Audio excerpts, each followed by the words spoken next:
जय श्री राधे कृष्ण। आइए आज आप सब जानेंगे वर्ष 2026 आषाढ़ मास गुप्त नवरात्रि कब से शुरू है, कब समाप्त होगा। गुप्त नवरात्रि में कलश स्थापन का शुभ मुहूर्त समय क्या होगा, तो जानेंगे संपूर्ण शुभ मुहूर्त, व्रत, पूजा, महत्व, नियमों के बारे में। आप सभी भक्तों को गुप्त नवरात्रि की ढेर सारी शुभकामनाएं। आप सभी के जीवन में माता दुर्गा की कृपा से, माता दश महाविद्याओं की कृपा से आप सभी भक्तों को सभी प्रकार के सुख और समृद्धि की प्राप्ति हो।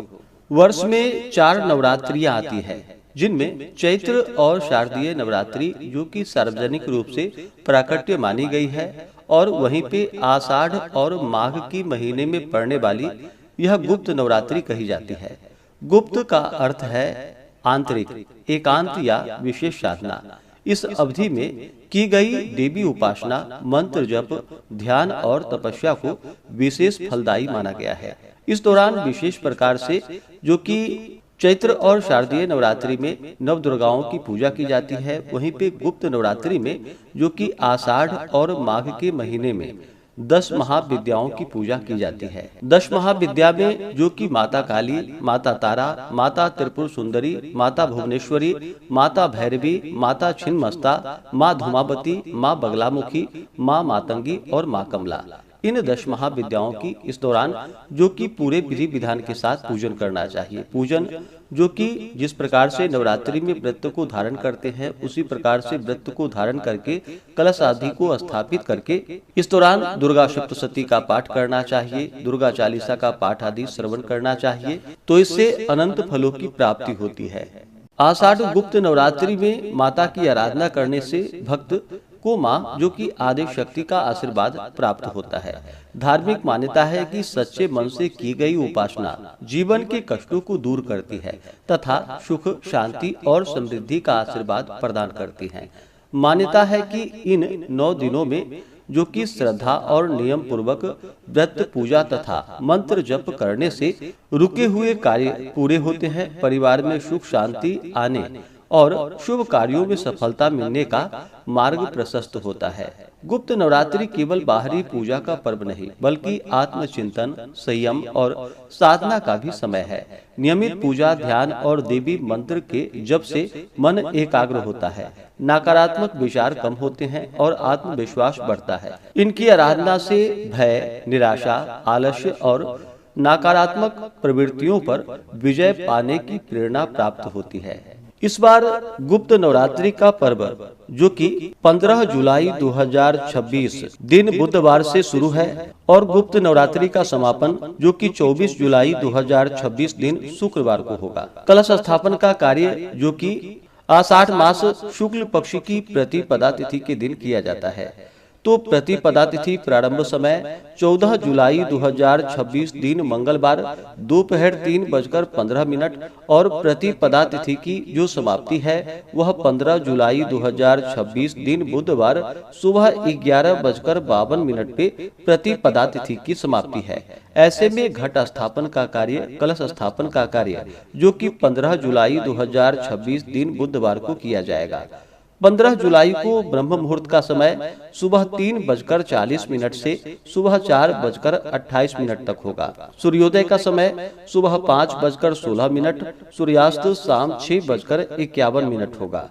राहु काल का समय दोपहर 12:03 से दोपहर 3:45 तक होगा। शुभ चौघड़िया मुहूर्त के अनुसार पूजन का जो समय है, कलश स्थापन का जो समय है, वह समय पहला मुहूर्त लाभ नामक शुभ चौघड़िया मुहूर्त होगा जो कि सुबह 5:17 से सुबह 6:58 तक होगा। उसके बाद अमृत नामक शुभ चौघड़िया मुहूर्त का समय सुबह 5:59 से सुबह 8:40 तक होगा। अंतिम जो कि शुभ चौघड़िया मुहूर्त का समय है वह सुबह 10:22 से सुबह 11:51 तक होगा। इस दिन जो कि प्रातः काल ही कलश स्थापन का कार्य कर लेना चाहिए और पूरे विधि विधान के साथ माता दुर्गा की आराधना करे या 10 महाविद्याओं की पूजा आराधना करे तो बड़ा ही पुण्यफलदायी होगा।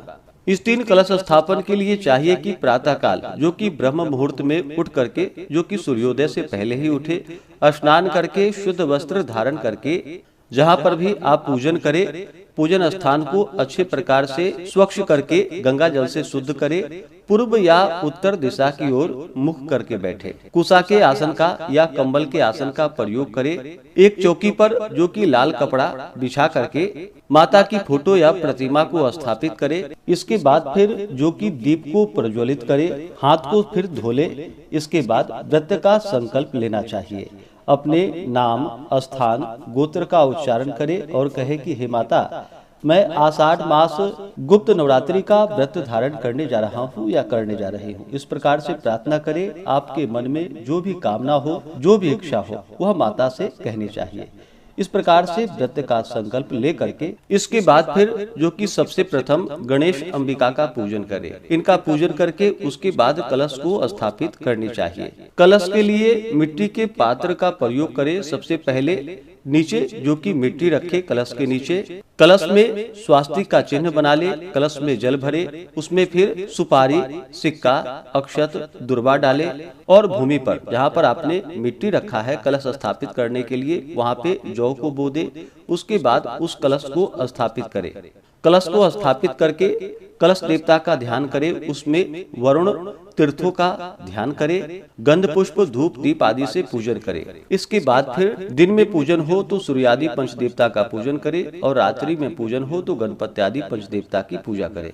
इसके बाद आदिदेवत, प्रत्यादिदेवत, विनायक आदि पंचलोकपाल सहित नवग्रहा, इंद्रादि 10 दिक्पाल देवताओं की पूजा करे। फिर महाकाली, महालक्ष्मी, महासरस्वती, चतुर्खष्टी योगिनी, खोडश मातृका, सप्तघृत मातृका का पूजन करे। भगवान विष्णु की पूजा करे। फिर भगवान शिव, माता पार्वती का पूजन करे। और फिर पहले दिन अगर गुप्त नवरात्रि में माता दुर्गा की आराधना करना चाहते हो तो माता दुर्गा की भी आराधना कर सकते हैं। 10 महाविद्या की आराधना करना चाहते हो तो 10 महाविद्या की आराधना करे। इनका पूजन करे। इस दौरान जो कि दुर्गा सप्तशती का पाठ करे या श्रवण करे। दुर्गा चालीसा आदि का पाठ या श्रवण करे। इस दिन माता का पूरे विधि विधान के साथ पूजन करना चाहिए। गंध, पुष्प, धूप, दीप आदि से माता की पूजा करे। अनेक प्रकार के पुष्प आदि यानी कि फूल माता को अर्पित करे। वस्त्र और श्रृंगार की वस्तुएं अर्पित करे। अनेक प्रकार के फल, मिष्ठान जो भी बन सके उसका माता को भोग लगाए। इसके बाद जल से आचमनी करवा करके मुख शुद्धि के लिए पान पत्र, सुपारी, लौंग, इलायची के साथ में अर्पित करे। द्रव्य दक्षिणा चढ़ाए। और फिर इसके बाद जो कि दुर्गा सप्तशती का पाठ, दुर्गा कवच का पाठ, दुर्गा चालीसा का पाठ आदि श्रवण करे। ओम ऐं ह्रीं क्लीं चामुंडाये विचे इन मंत्रों का जो कि जहाँ तक बन सके 108 बार जप करे या श्री दुर्गा दिव्य नमः इन मंत्रों का 108 बार जप करना चाहिए। इस प्रकार जप करके आप चाहें तो अलग अलग तरीके से माता को भोग लगा सकते हैं।